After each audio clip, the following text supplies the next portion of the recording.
If I asked you to think of the most iconic case in lawsuit history, I bet you go with one of two options. Either Carl Jobst vs. Billy Mitchell, where I was called as a witness in court and they used my fart as evidence, or you will think of the McDonald's lawsuit from many moons ago where a woman successfully sued McDonald's after getting a hot drink spilled on her, which awarded her millions of dollars. That case has been referenced and talked about more than the Naruto vs. Pain fight.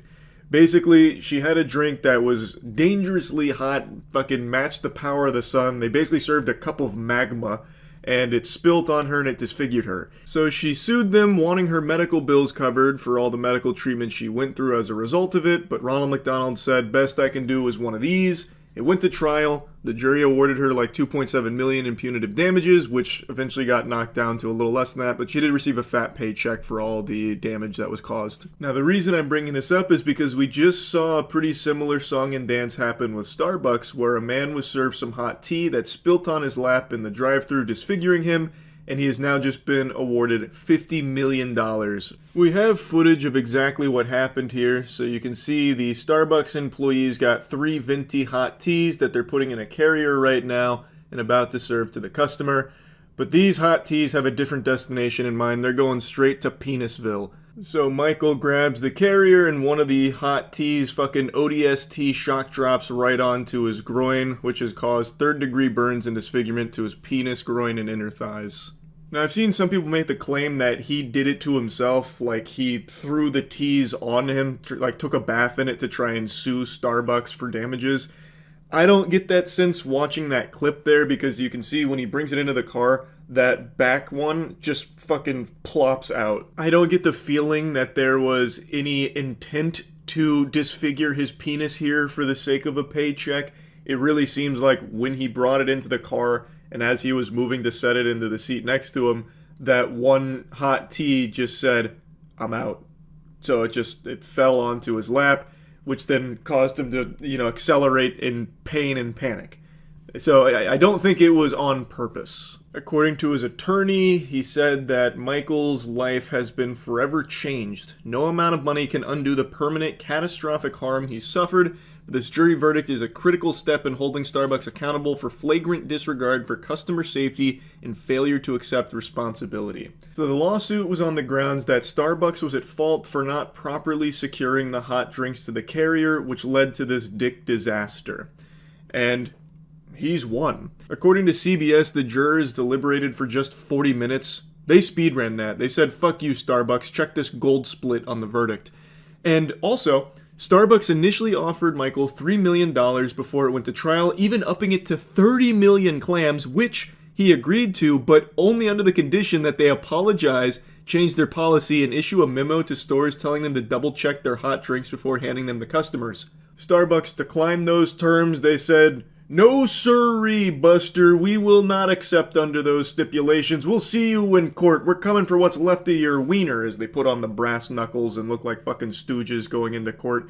It seems like a pretty reasonable request. Like, okay, we'll settle this, but I want you to say sorry. And also, maybe change your policy a little bit when it comes to hot drinks, letting your employees know, like, hey, maybe just be super certain that these things are locked in there, fucking strapped in. So that way more people don't spill it on themselves. Like, it doesn't seem like he was asking for the world or anything. It's not like he was asking to have a bronze bust of his face in every Starbucks across the country or anything. He really did just ask for something kind of simple. I don't know what Starbucks had a conniption about, blowing a gasket and saying, nope, now you're getting nothing from us. But it's a decision that cost them an extra $20 million for it. Maybe they just really don't like the idea of apologizing. They cross their arms. No. We won't say sorry. But the more I stew on it, I think what they most likely had an issue with was the policy change of, like, telling the workers more about the drinks and securing them. Maybe they thought that would be costly as, like, a training the employees more, or, like, having to change the carrier that it comes in or something. So they thought that maybe this would give, like, wiggle room for something like that, which could cost them more. I don't really know. It's hard to really get into the mind of a Starbucks higher up, because to do that, I'd have to hit my head against the wall 50 fucking times. Anyway, though, Michael has had to undergo 2 skin grafts to his penis and states that any friction to the area causes pain. I imagine he's not lying about that. getting third-degree burns on your winky, I have no doubt will cause a long, long period of pain from even like very simple things. So I don't think he's making up, how much he's gone through. Getting penile skin grafts, that shit sounds horrifying. Now, admittedly, I don't understand how the $50 million was calculated. He has dysfunction, permanent damage, and psychological damage all stated in this. But how do you put numbers on that, and how does it reach $50 million? I don't really get how it reaches that number. Not that it bothers me. I think it's great that Starbucks is about to pay this guy $50 million. It's just, how do you get there? Because you could come over here right now with a pair of rusty pliers and rip my cock off, and it'd be safe to assume that my winky was never going to squirt out $50 million worth of value. So, I'm admittedly confused how it got to such an astronomical number here, but who gives a fuck? You won't find me shedding tears for $1 billion corporation like Starbucks having to pay this guy $50 million now. Congrats to him. That's a big W for sure. Yeah, he definitely went through something traumatic here, but I'm sure $50 million is going to help moving forward with all of this. Starbucks, though, is planning to appeal the decision. They claim that it has always been committed to the highest safety standards in our stores, saying, "We sympathize with Mr. Garcia, but we disagree with the jury's decision that we were at fault for this incident and believe the damages awarded to be excessive." It is a lot of money in damages, and it's not like the Starbucks employee went out there and fucking slapped it out of his hand like it was a game of Magic the Gathering and they flipped the table on him.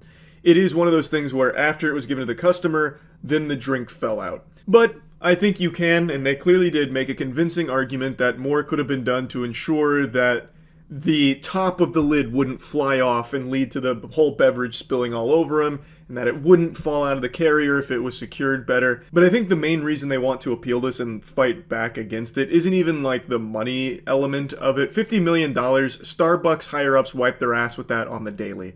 They probably wouldn't even notice that as a blip on their radar. But what they don't want is anyone to try and emulate this on purpose. While I don't think this guy did it on purpose, since we have footage, it doesn't seem like he did it intentionally. There definitely would be someone that would see a payday like this and be like, that's the ticket. That's what I'm going to do right there. I'll go sacrifice my dick cheese, spilling this hot coffee on my groin, and I'll sue Starbucks for it.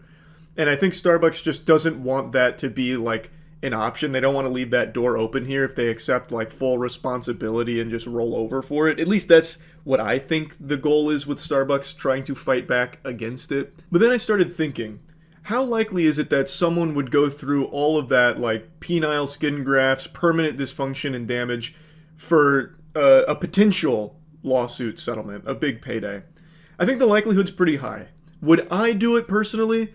Depends on my age. If I was guaranteed to win a $50 million lawsuit against Starbucks, if I just put my wiener through a traumatic and permanently disfiguring experience, I would consider it if I was in my 80s.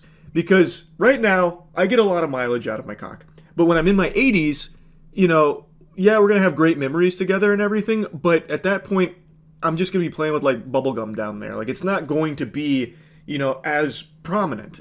So I feel like I'd be more likely to try something like this for a $50 million payday the later in life I am. Not that anyone was asking me if I'd try this strategy or not, but I just thought about it for a little bit, so I wanted to share the conclusion that I drew for it. So yeah, big congrats to Michael here for the $50 million. I guess we'll see how the appeal process goes, but pretty interesting shit. I just wanted to talk about it a bit. That's it. So yeah. I always thought Billy Mitchell was the king of frivolous lawsuits, but he can't even hold a candle to Russia.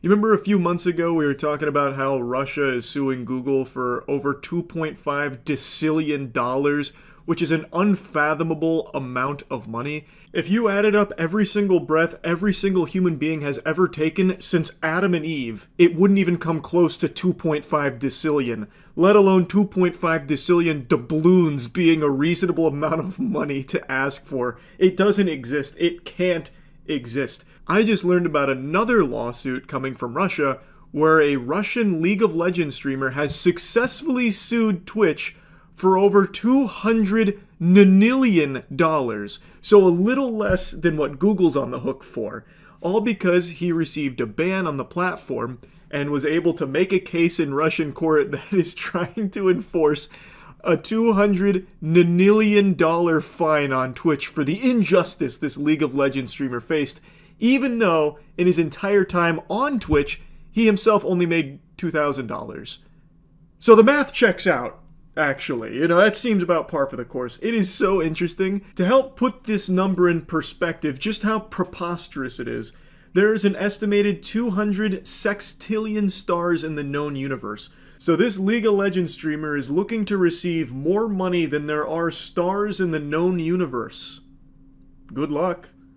I mean, maybe he'll get some fairy godparents and be able to poof that money into existence, because that's the only way that shit's gonna happen. I was gonna try and find a clever way of tying $200 million into a subtle, cheeky shout-out, but I couldn't, so I'm gonna do it abruptly. Go to usecheeky.com and use code LUCKY for our St. Patrick's Day sale, where you can get 10% off all of our soap. It's the best soap in the universe.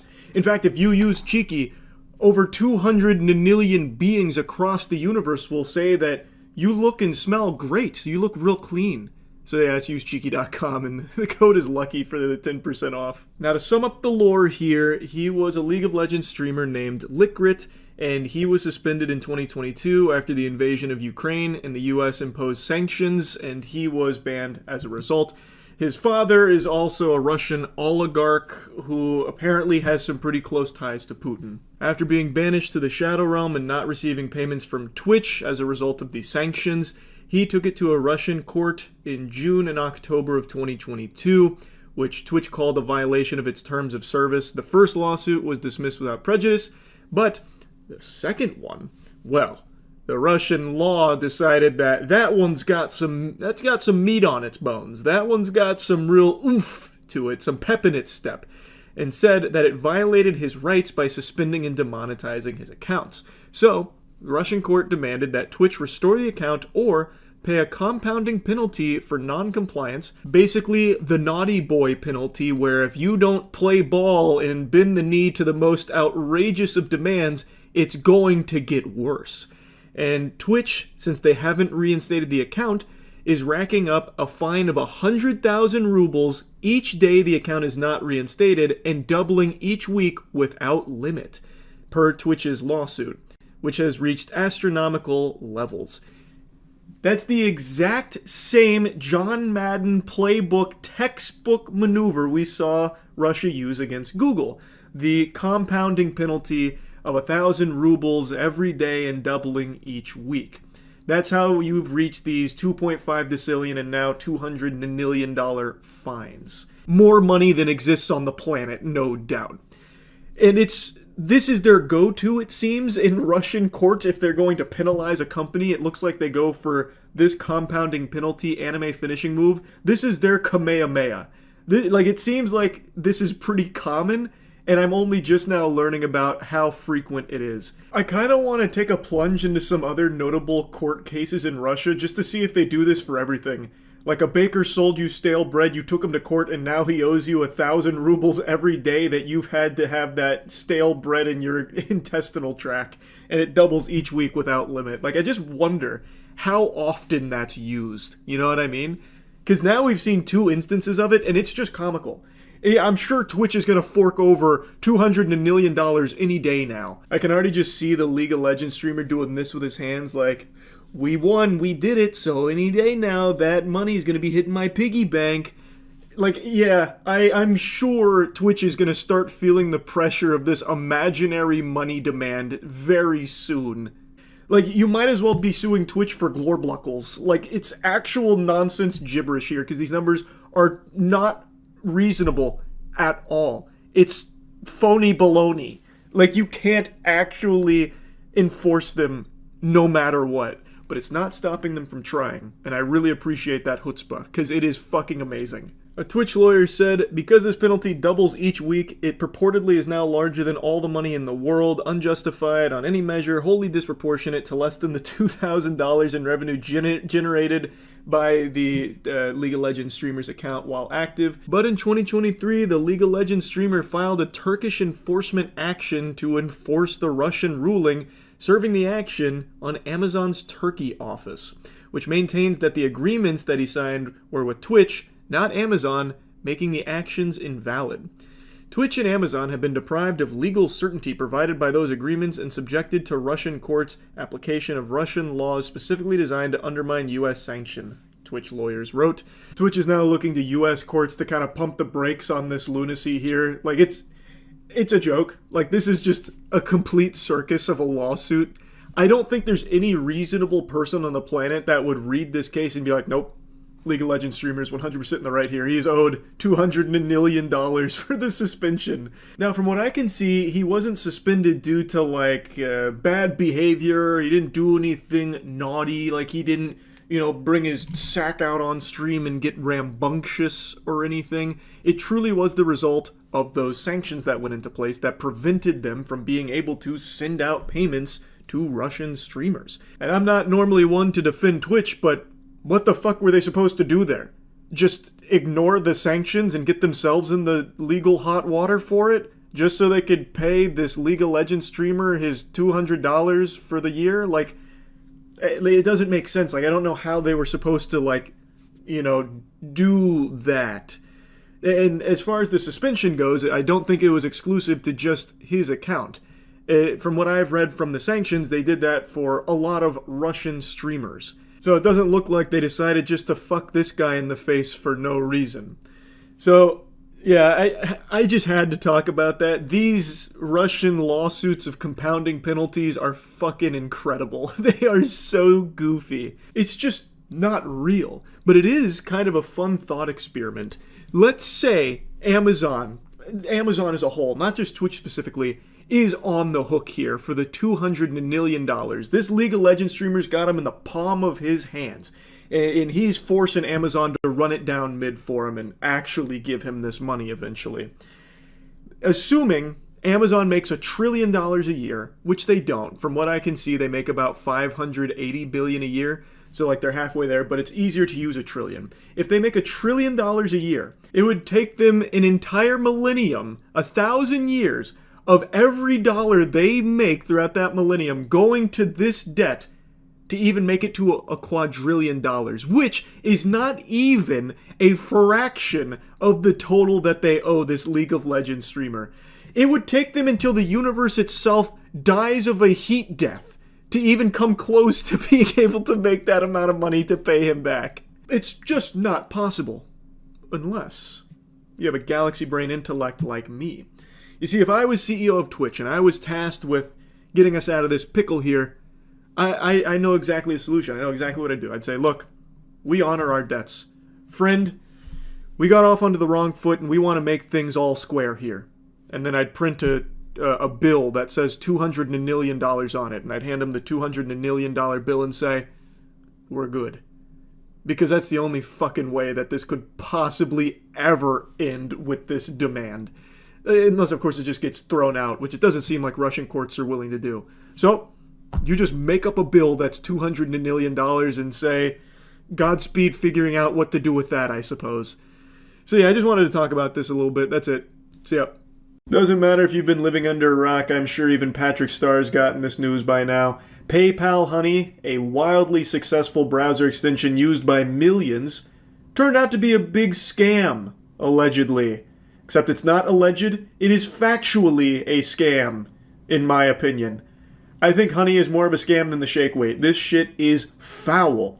And thanks to a multi-year investigation conducted by a YouTuber named Megalag, it has blown the lid wide open on this operation from Honey. And just like my bubble guts after I make the mistake of eating a hot dog at a hockey game, it's bad. So bad, in fact, that it has now led to a class action lawsuit being filed against Honey. Another YouTuber named Legal Eagle just posted this video announcing this class action lawsuit they're filing against them.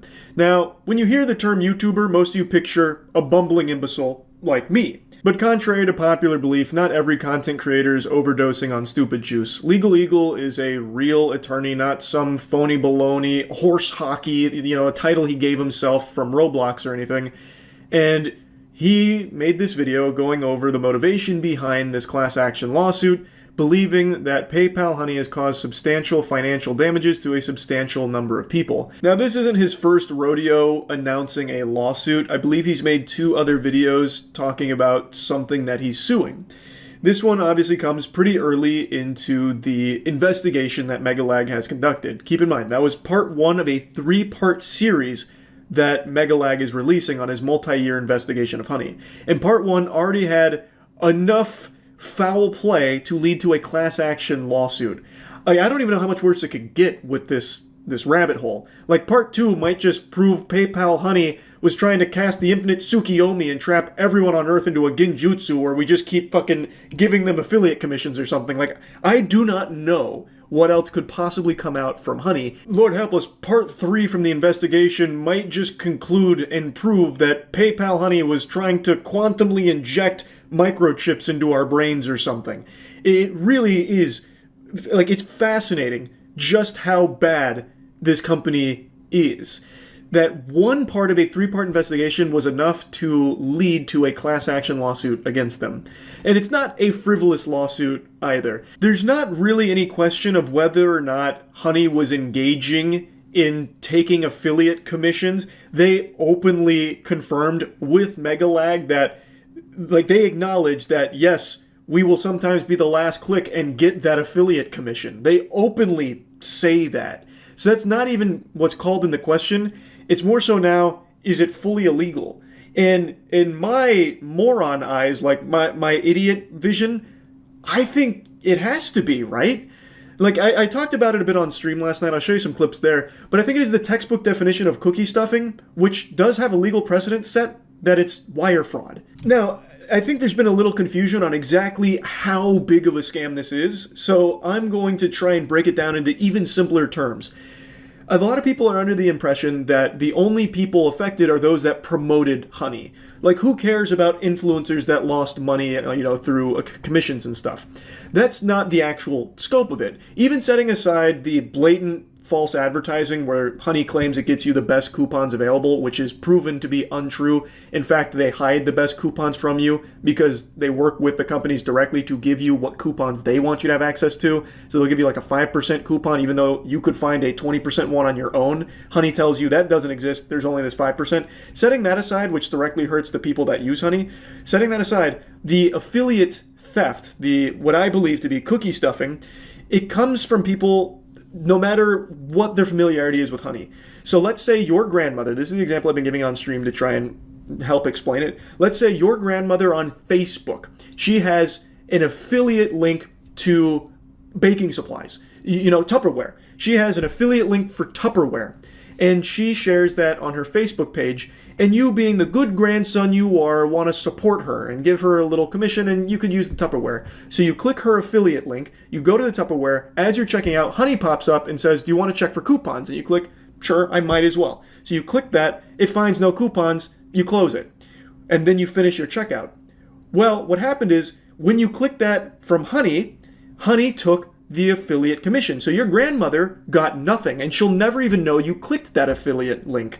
Honey got the whole thing, because Honey is a brand partner of that Tupperware, not the grandmother with the affiliate link. Thus, when Honey poached the affiliate commission, they got all of the money, not your grandmother, even though it was your grandmother's link that brought the sale to the Tupperware.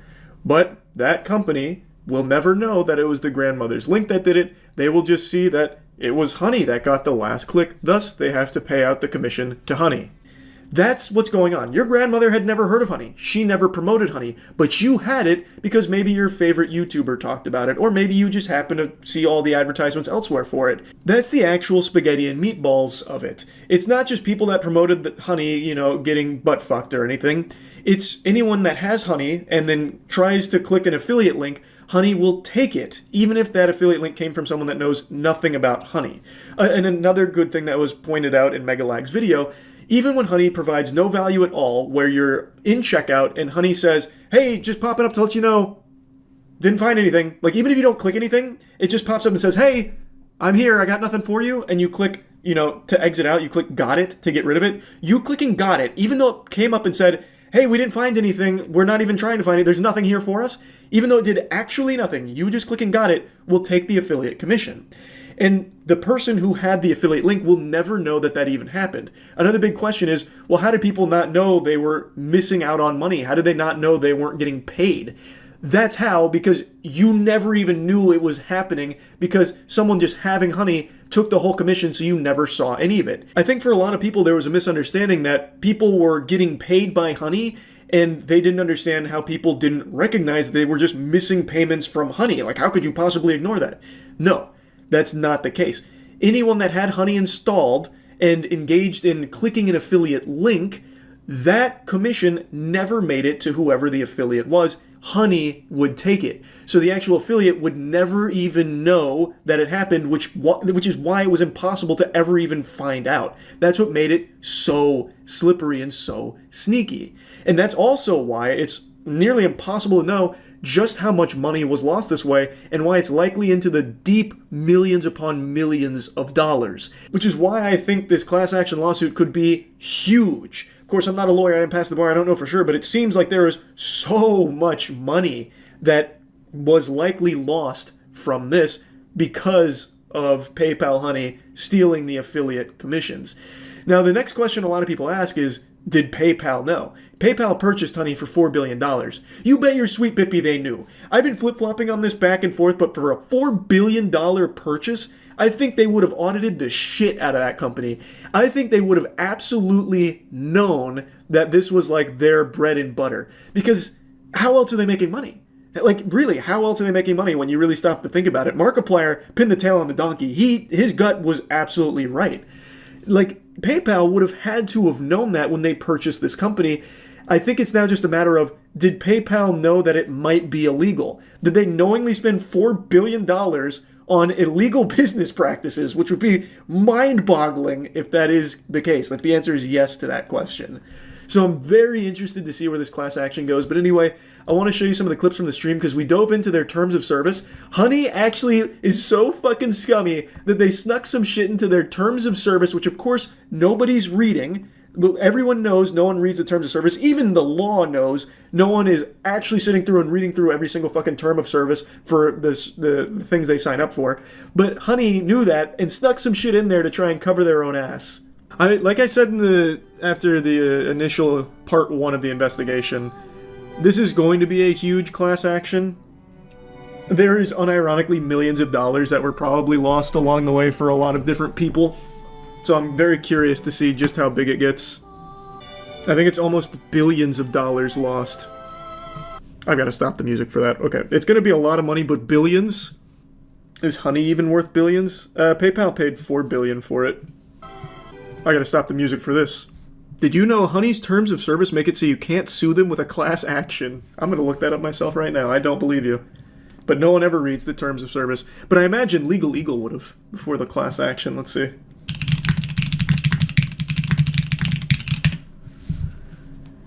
Let's look at the Join Honey Terms of Use.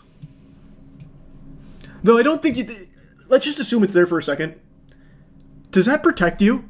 Would that even actually protect you? I don't think so. Wasn't there a ruling not too long ago that said, like, no one reads the terms of service, so you really can't put in legally binding shit like that? I vaguely recall that being a actual court ruling. This agreement contains 1. An arbitration provision, 2. A waiver of rights to bring a class action lawsuit against us, and 3. A release by you of claims for damage against us that may arise out of your use of the service to the greatest extent permitted by applicable law. By using the service, you agree to these provisions. Their lawyers are good. They've got the Sharingan out. How could they have seen the potential class action coming? They stopped us before we even started. I wonder how far by applicable law goes. There's no way that's going to actually protect them. You can't just say, like, you can't sue us and then do blatantly illegal shit. That's not how that works. Arbitration clause and class action waiver. Important. Please review as this affects your legal rights. In caps lock. Oh man, yeah. This seems like panic. Arbitration. You agree that all disputes between you and us, whether or not such dispute involves a third party with regard to your relationship with us, including without limitation dispute related to this agreement, your use of the service and or rights of privacy and or publicity, will be resolved by binding individual arbitration under the American Arbitration Association's rules for arbitration of consumer-related disputes, and you and we hereby expressly waive trial by jury. Why would you want that? I'm sure the jury would side with you guys. I don't know why it's screaming at me, though. Oh, wait. Here comes a threat of their own. Provided, however, that to the extent that you have in any manner violated or threatened to violate our intellectual property rights, we may seek injunctive or other appropriate relief in any state or federal court in the state of California. Discovery and rights to appeal in arbitration are generally more limited than in a lawsuit, and other rights that you and we would have in court may not be available in arbitration. Now they're tossing their big meat around. That's interesting. I've heard that too. Someone in Legal Eagle's comments brought up that what Honey did could be considered cookie stuffing, which is a form of wire fraud, and that there's legal precedent for it. I've heard that a couple times. I might as well look at it before hopping onto Rivals to start my Grandmaster climb. So cookie stuffing is legitimately a real term. It is a real thing that they have cracked down on. Deceptive tactic in affiliate marketing. It is considered fraudulent. But what is the legal precedent? Because I think it is the textbook definition of cookie stuffing what Honey was doing. So it's been considered a form of wire fraud, and in 2006, eBay collaborated with the Federal Bureau of Investigation in a sting operation targeting top affiliate marketers. So it looks like in 2006 there was a big case with it. Sean Hogan, eBay's largest affiliate marketer, was found to have engaged in cookie stuffing. His strategy involved modifying his website to load resources from eBay servers, thereby setting affiliate cookies on users' browsers. The technique falsely attributed subsequent eBay purchases to Hogan's site. Despite Hogan making over $28 million through eBay's affiliate commissions, it was determined that Hogan's activities did not contribute any substantial revenue to eBay. In the subsequent legal proceedings, Hogan pleaded guilty to single wire fraud charge, leading to a 5-month federal prison sentence and a $25,000 fine. Okay, he got off pretty easy. There's another case as well. Also, eBay affiliate marketing, Brian Dunning. Similar tactics with cookie stuffing during 2006 to 2007. So there is a legal precedent set. They don't like it, but it's not harshly punished either. How interesting. Like I said, this should be a slam dunk case. I really think it should be pretty open and shut. They have a ton of money though, so it'll probably get hairy. You should go to law school, you'd be good at it. Brother, I'm a fucking moron. Why would you think I'd be good at that? Google is being sued for $2.5 decillion. That is probably a number you didn't even think existed. That's more than a gazillion dollars. That's more than a more billion dollars. This is an unfathomable number they are being sued for by Russia. To help put it in perspective, here's decillion compared to others that you've heard before, such as 1,000, million, billion, or even trillion. And you can see trillion's not even halfway there. It doesn't even make a dent. It's estimated that the entire global GDP is 100 trillion, which is 0.0000001% of what Google is being sued for by Russia. To put it in even more simple terms, 2.5 decillion is almost as many pounds as your mother weighs. It is crazy what they are trying to achieve with this lawsuit here. Shooting for the stars doesn't even cover it. You couldn't sell the Earth for $2.5 decillion to aliens. It's not even worth that much. If you took every dollar, every form of currency ever made throughout the history of our species, it wouldn't even come close to 1 decillion. I cannot stress enough just how absurd this number is. Dr. Evil wouldn't even go for this. This is so far into the realm of lunacy that I don't think there's a single made-up villain who would even try this. At this point, it'd be like a fucking Phineas and Ferb character suing for infinity money. The lawsuit is over YouTube banning Russian media networks. They banned a ton of Russian accounts and accounts associated with the Kremlin and all of that. And the fine arises from Google's failure to comply with previous court orders mandating the reinstatement of these Russian media accounts on YouTube. The court warned Google that non-compliance would lead to compounding fines with no ceiling on the amount, starting at 100,000 rubles daily, and the fines doubling every week until the channels are restored. This is what it feels like to play Magic the Gathering with someone doing doubling season token shenanigans. Like, this is just fucking stupid. The fines doubling every week? It's like a RuneScape scam. What the fuck? What incarnation? So, fundamentally, YouTube had banned a lot of Russian media accounts and accounts associated with the Kremlin and all of that. And Google has repeatedly cited sanctions compliance as the justification for suspending content from the channels, including high-profile networks like Tsargrad TV and RIA Fan. They argued that the media entities involved were under U.S. sanctions imposed in response to Russia's geopolitical actions since 2014. So fundamentally, Google is saying, hey, we had to do this because of these issues and these sanctions. Then in 2022, following the invasion of Ukraine, the subsidiary of Google that was operating in the region declared bankruptcy, and Moscow had seized more than 100 million from the entity.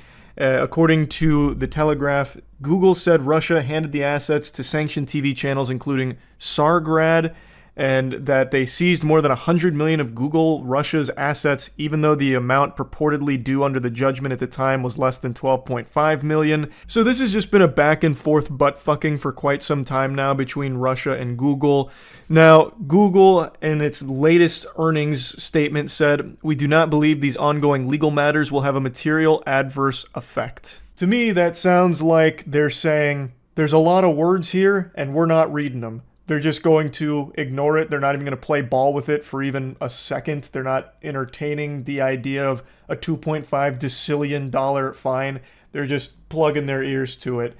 Google has almost entirely ceased operations in Russia already. Like, they've almost fully pulled out from what I can tell. So it seems like they're just going to pretend that, you know, the tooth fairy's not real here and just not think about it. So this has been an ongoing battle here between Russia and Google, and this is just the most recent development in the anime. I don't think there's a single world where anyone actually looks at that number and takes it seriously. 2.5 decillion is comically large. There's not even that much sand on the planet. There are 7.5 sextillion grains of sand, and that doesn't even make a dent into 1 decillion. There is nothing on this planet that exists in that quantity, except maybe atoms. I think atoms is like 10 to the power of 50. Now, I can't imagine they're actually stupid enough to think that Google is somehow going to poop this shit out, 2.5 decillion anythings at all. That's impossible. I think this is just like a desperate Hail Mary to get some kind of money from it, like some kind of big fine from all of this. So they're just letting this number be as outrageous as possible. And they are trying to enforce these fines in other regions like South Africa, where they're trying to kind of come at Google from multiple angles, and then Google has been, in response, filing lawsuits to keep everything like localized to Russia. So it's been pretty messy. It has definitely been an interesting journey trying to get caught up on the lore of Google versus Russia. And I just had to dive in with both nuts here because 2.5 decillion, I had never even heard of the word decillion before. I thought that was just a made-up term. And it's not. It's so crazy. So yeah, I just wanted to talk about this a little bit. Of course, I'm just a clueless Neanderthal, so I have no idea if this lawsuit has any real meat behind it, if it holds water at all. I didn't pass the bar, I'm not a lawyer. But from my uneducated perspective, it just sounds so fucking stupid.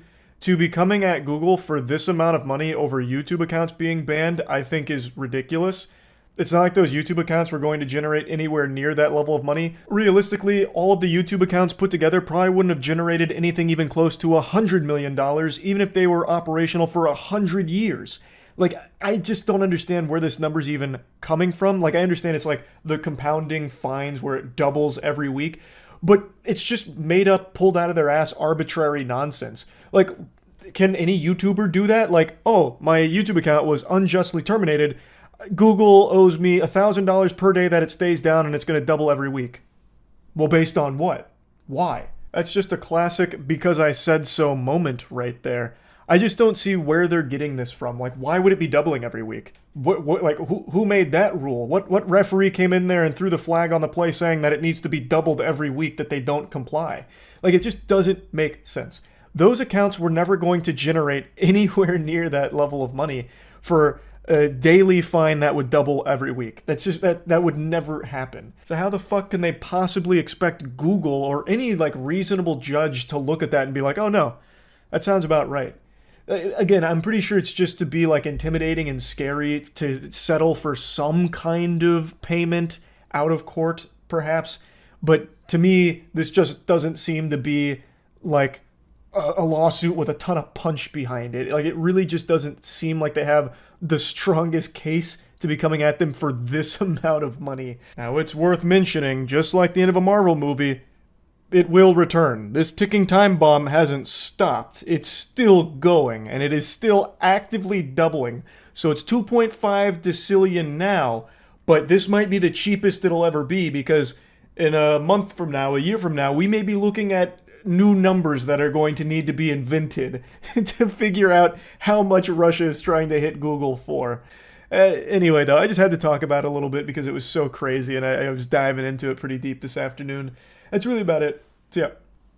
These days, if you apologize online, you're already dead. No one will accept it, and you just get spit and shit on even further. But not today.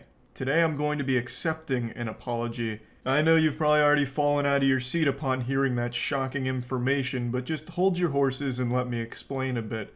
A couple days ago I posted a video talking about how an officially licensed Bandai One Piece mobile game was using me to promote it. They cropped me out of a video and then dubbed me over saying nice things about the game. It looked like a fucking YouTube poop. It wasn't super convincing or anything, but it had a big budget behind it for its marketing because this ad was running all over Facebook. And I puffed my chest out a little bit, and it's like Luffy says, I want to eat meat. So I wanted to get a little meat from Bandai. Get some juice for the squeeze here for the emotional damage this ad was causing me, because I wasn't saying those things about the game, and it hurt my feelings that they had tried to make it seem like I was. Obviously, I'm just goofing around. I wasn't exactly losing sleep over this whole ordeal. I just thought it was silly. The most insulting thing about it was they didn't even bother to deep fake me or anything cool like that. They just asked one of the interns to start speaking into a walkie-talkie in order to dub me over. So I would have preferred if they put a little more effort into it. Maybe they could even made me like a cyberpunk character or something like fucking awesome. But again, it wasn't a huge deal. I thought it was just, again, a wacky topic. However, I guess it was a big deal to Bandai, because Bandai caught wind of this and internally investigated the situation to get to the bottom of what happened here. They had their whole little Carmen Sandiego episode inside the company, like, who done it? Which one of you fucking assholes ran this ad campaign for our game? Because like I mentioned, the game is One Piece Burning Will, which is an officially published Bandai game. Or so I thought. Bandai got in contact with Matt. As I'm sure all of you know, Matt, Super Spicy Matt, he's been in a lot of videos with me. We work on a lot of stuff together. Matt's basically like my brother, only closer. And they got in contact with Matt to talk about what happened here. And after a discussion on the phone with some of the higher-ups at Bandai, it turns out that this was not one of their ads. In fact, it wasn't even their game. It was using the same name as their game, but it was actually just a bootleg knockoff. So they had absolutely nothing to do with this. Which I guess I should have expected. In the world of mobile games, there's no low they won't sink to. I swear to God, these degenerate, greedy scumbags would dig up their own dead grandmother and turn her corpse into a piñata if it meant they could charge an admission fee to people. Anything for a buck when it comes to mobile games. So what happened is they suckled off the teat of Bandai's game, One Piece Burning Will, and they just stole the name, made their own shitty little flash game out of it, and then ran this campaign all across Facebook. And of course, since One Piece Burning Will is a real game published by a real company, people like me thought that it was the official game, but it's not. And now I know the truth. I have achieved enlightenment. And I already know that the bootleg One Piece team is watching this video shaking their fist angrily. And I would have got away with it too if it wasn't for you meddling kids at Bandai. Also, speaking of Bandai, they were so incredibly sweet. They apologized to us for the inconvenience of this whole situation.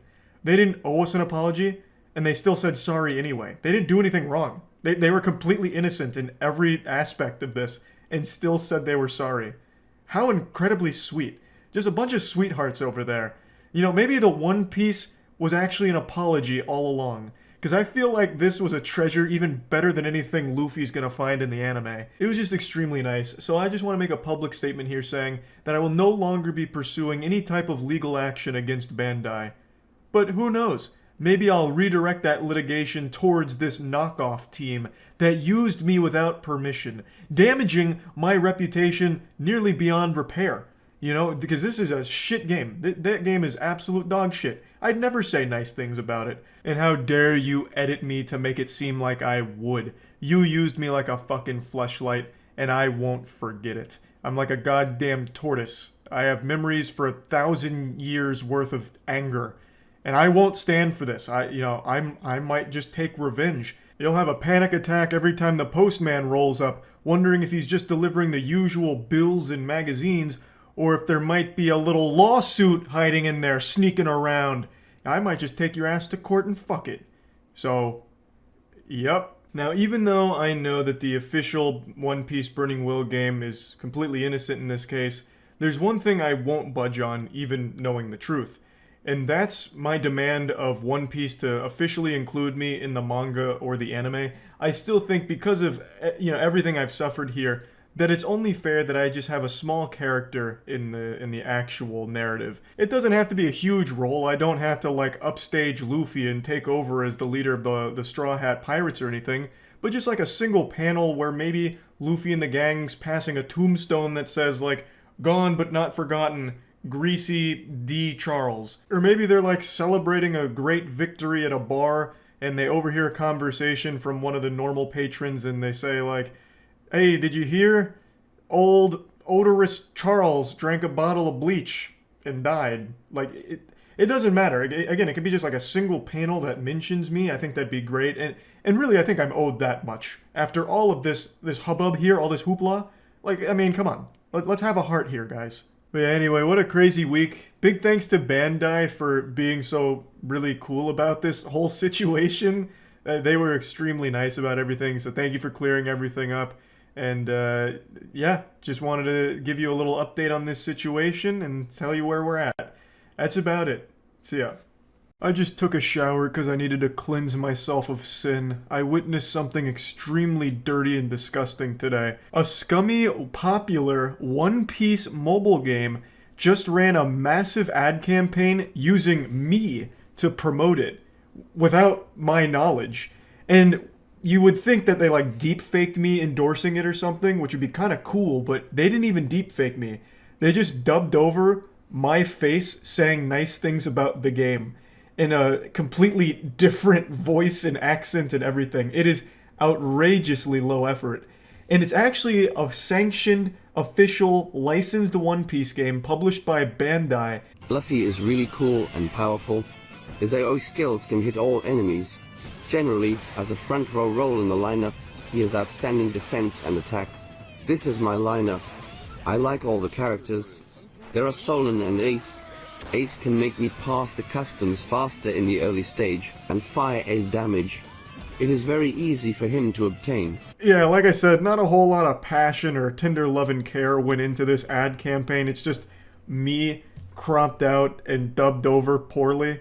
Like, the annoying orange puts more effort into their, like, dubbing and lip-syncing and shit than this.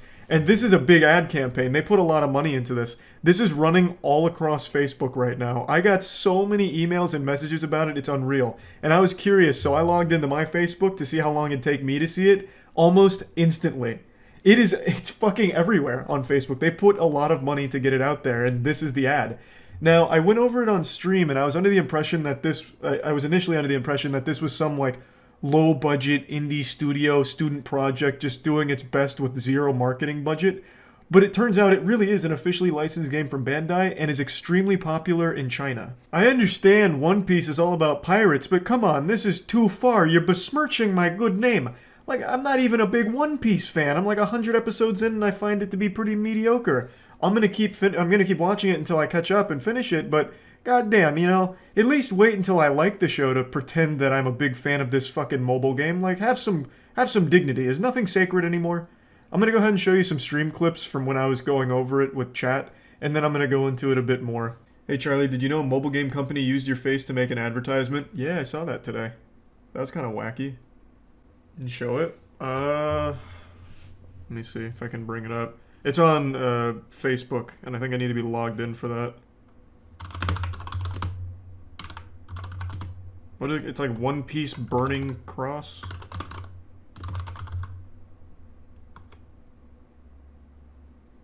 Man, no, that's definitely not it. I don't remember what it was.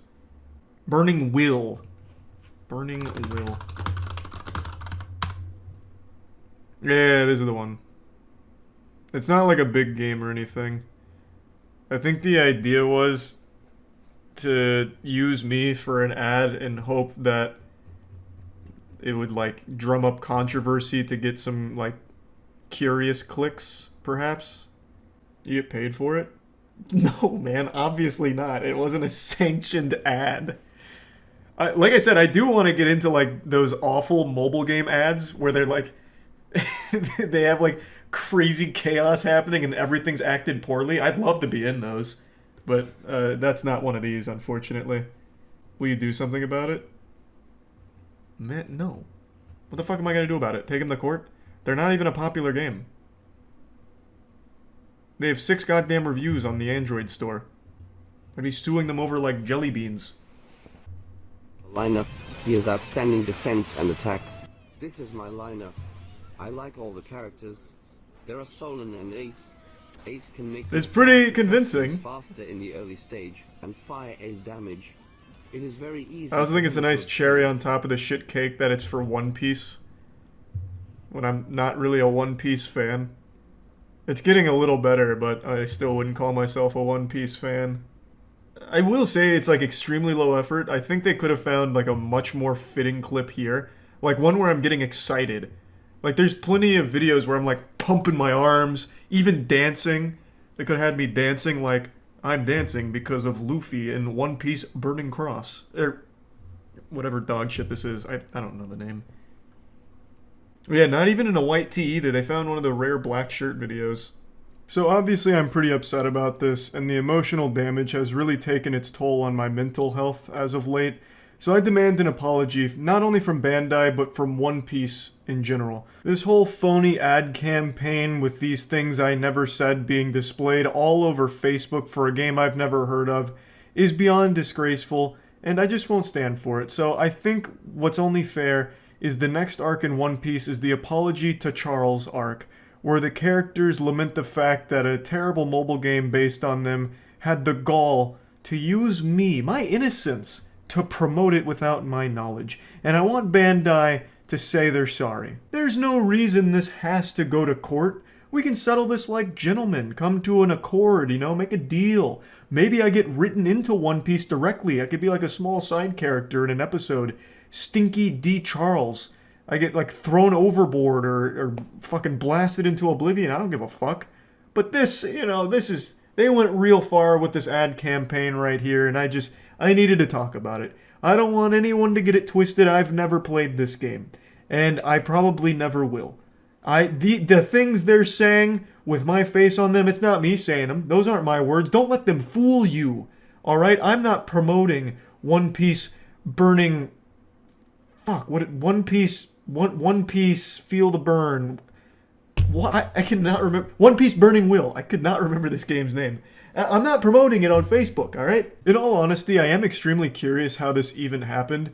Usually, this kind of shit happens with projects from really shady, scummy, like, pseudo-companies where they're not, like, real businesses or anything. Like, on TikTok, this is really common. There's already an NFT scam that uses my face and dubs me over promoting their scam. Like, that shit happens all the time. It happens to Mudahar as well. But this is actually a licensed game. So, usually with a project, like an actual project like this, one that generates a lot of money, their marketing is crucial, and there's a big spin on it and a huge emphasis on good marketing materials. So how did something like this even slip through the cracks? And not only did it slip through the cracks, they put a lot of money behind it. Like I said, this is actually all over Facebook. When I don't even go on Facebook, and it only took me like a couple of minutes to encounter this ad. So how? How did this happen? This had to be made by like an intern. This is something anyone could whip up in like 30 seconds, if that. The only thing that'd be remotely time consuming is cropping me out of a video, because I don't use a green screen, so they would have had to like manually do that. But other than that, this is no effort or work whatsoever to promote an actually popular game. At least it's popular by every metric I can find online about it in China.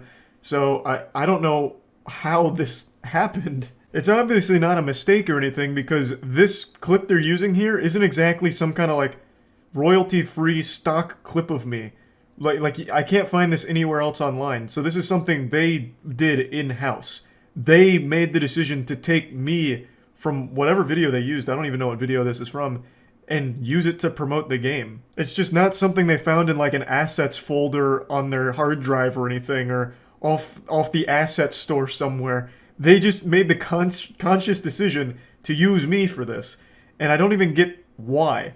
Because it's not like they're trying to make it seem like it's me, you know, it's not like they're trying to convince people that I, Charlie, love One Piece Burning Will. You know, it doesn't start with, "What's up, everybody? It's Critical. I love Luffy in One Piece Burning Will. He slaps people's nipples off, and it's fucking awesome. You should download the game." Like, it's nothing like that. They're not trying to make it seem like I, Charlie, like this game. I'm just like a fucking random head here promoting the game. But why? How? This whole thing is just so peculiar. I can't even wrap my head around how something like this not only gets made, but then promoted so excessively. Because that's a decision that has to be made higher up the food chain, I imagine. Like, hey, we're putting marketing dollars behind this. We're going to pump this out across the platforms. Just such a weird situation. But anyway, yeah, I just wanted to talk about it. That's about it. So, yeah. Yeah, Roblox, the multi-billion-dollar company, is suing a YouTuber for $1.6 million. When I first read that headline, I thought to myself, Jesus Christ, they finally went after Jim Wool, the elusive boogeyman of Roblox. But it turns out it has nothing to do with Jim Wool or his evil crime syndicate. This is an absolutely wild story that I just wanted to talk about today. I'm sure all of you have heard of Roblox before, and if you're a parent, then you're probably already having a PTSD episode right now with all the money your kids have stolen from you just to buy Robux with it behind your back. It's a game that is arguably the most popular and most profitable game in the world. And a couple days ago, it was announced that they were suing a YouTuber named Sim, a Roblox YouTuber who has 700,000 subscribers, and the lawsuit has some crazy allegations against him. It looks like we might have to add another name to the Roblox wiki list of the most controversial Roblox players of all time. They have this cool wall of shame where they immortalize all the worst players they've ever experienced. So it's kind of like the FBI's most wanted list. And you've got some real bad actors in here. Some fucking DC supervillains like Sonic the Hedgehog XX. They even have an adorable mugshot of the criminal here and a little explanation for how they ended up in the Roblox slammer. And so far the charges in most of these seem pretty trivial in comparison to what Sim is accused of. Like, a lot of these are just like, Sonic the Hedgehog, for example, is accused of copying Weirdo King's game, and that's why he's on the controversial list. But Sim in the lawsuit here, he is accused of a lot of like really awful shit. So now let's really spread these ass cheeks and dive into the meat here. So Sim is being sued for $1.65 million in damages, and they say that he violated their user contract and anti-hacking laws. Now I'd like to clarify a little bit further on this. The way they say he hacked Roblox and violated their terms were he would circumvent being banned by making other accounts or using a VPN to make other accounts in order to continue to play Roblox. And they're calling it hacking in the lawsuit, I think. That's kind of the impression I got. I wouldn't necessarily say that's the traditional definition of hacking, but it is a violation of their user agreement. It just gets a little muddled when they say, like, you know, the anonymous hacker 4chan recently circumvented Roblox's anti-hacking rules by using a VPN and making another account XX Pussy Slang Sonic Hedgehog. You know, I wouldn't necessarily say that's hacking, but yeah, it is a violation of the user contract. It goes on to say that Ruben Sim is the leader of a cyber mob that with malice, fraud, and oppression commits and encourages unlawful acts designed to injure Roblox and its users. Another article expands on that a bit by saying Ruben Sim actually had a history of that kind of behavior where he would get his followers to go into the game and sexually harass its user base as well as use racist and homophobic slurs. I guess as a means of like epic trolling Roblox or some shit, I'm not really sure. Obviously, I'm not fucking Saul Goodman here. I don't know what's true and what's not with these allegations or what Ruben Sim has actually done. I'm unfamiliar with his work, so I don't know any of these things. But I'm assuming they must have some kind of evidence to be tossing around these really huge allegations. And then it goes into what I consider the most weird part of the lawsuit, if these are true. Roblox said it banned Simon for attempting to upload a near-nude photo of himself, images of Adolf Hitler, and a sex game that's forbidden on the kid-focused platform.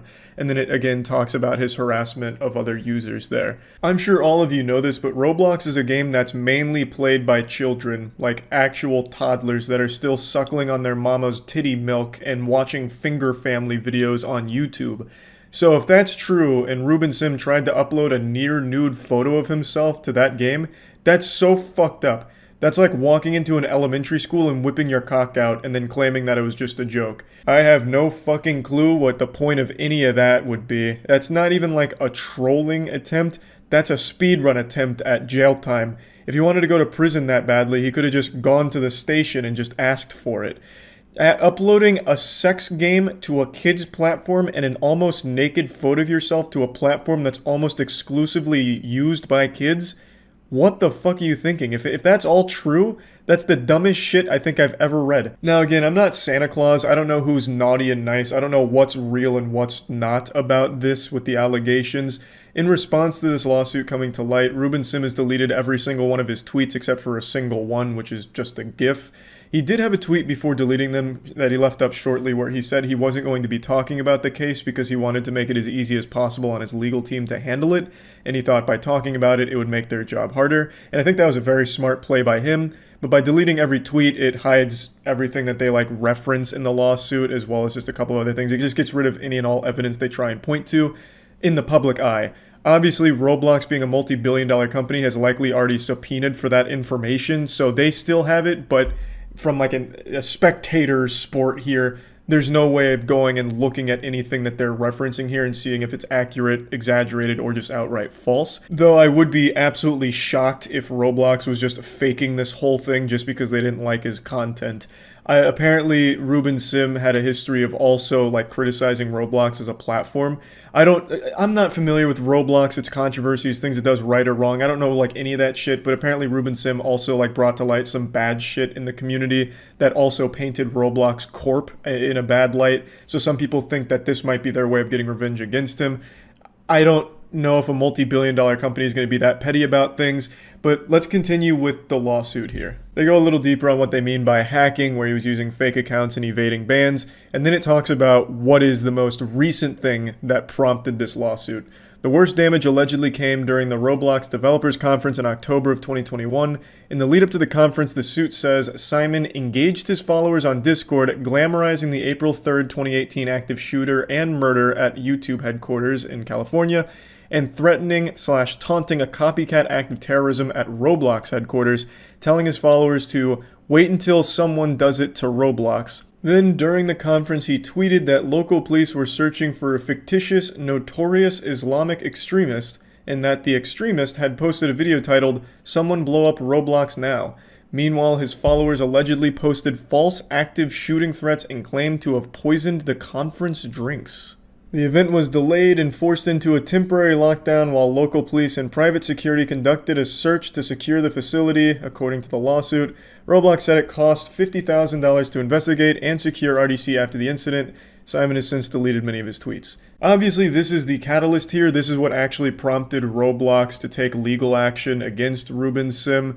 It was this instance and everything else was put in here to kind of show Simon's character as a way of like showing that he's a bad actor in the Roblox community, I guess. So all of it was just lumped in here after this event to just give a whole picture of the situation, I guess, that Roblox is trying to deal with. Again, with all of his tweets deleted, and I couldn't even find them on archive.org, there's no way for me to look at that and be like, oh, okay, so he actually did those things. I have no way of knowing. Only Roblox and anyone that's familiar with Ruben will know if these claims are accurate or not. If they are, then obviously something was going to come from this. I truly don't know how anyone can think that you can call in a fake terrorist threat and do it publicly on Twitter without any kind of repercussions. I've seen a couple of people on Twitter that have to be addicted to whippets and heroin because they are super dumb. They were arguing that Roblox is too big and thus shouldn't care about one troll calling in a terrorist attack on their developer conference meeting. So I guess that might have been the thought process here, assuming this is all real, that maybe he thought that since they're worth so much money, they're not going to care about him doing this. But I mean, that's super fucking stupid. You should be far more afraid of a multi-billion-dollar company that easily could throw a couple $1 million to lock your ass up for this kind of shit. Because it's a crime. Like, it's a genuine crime to call in a fake terrorist attack like this. I don't know what you could possibly expect. They're not just going to roll over and get used like a fleshlight. They were obviously going to retaliate. You shut down a conference with a terrorist threat. So yeah, just overall an extremely crazy story all around. That's a lot of money. And that's going to be a lot of money to fight the lawsuit. For Roblox, this is nothing. They make millions of dollars every couple of minutes. So they'll probably toss as much money as they need to at this and never feel it. But for Ruben Sim, this is a life-changing lawsuit here. I don't know if all of the claims in here are factual or anything. That all has to be proven in court. But my God, what a fucking wild situation here. That's about it. See ya.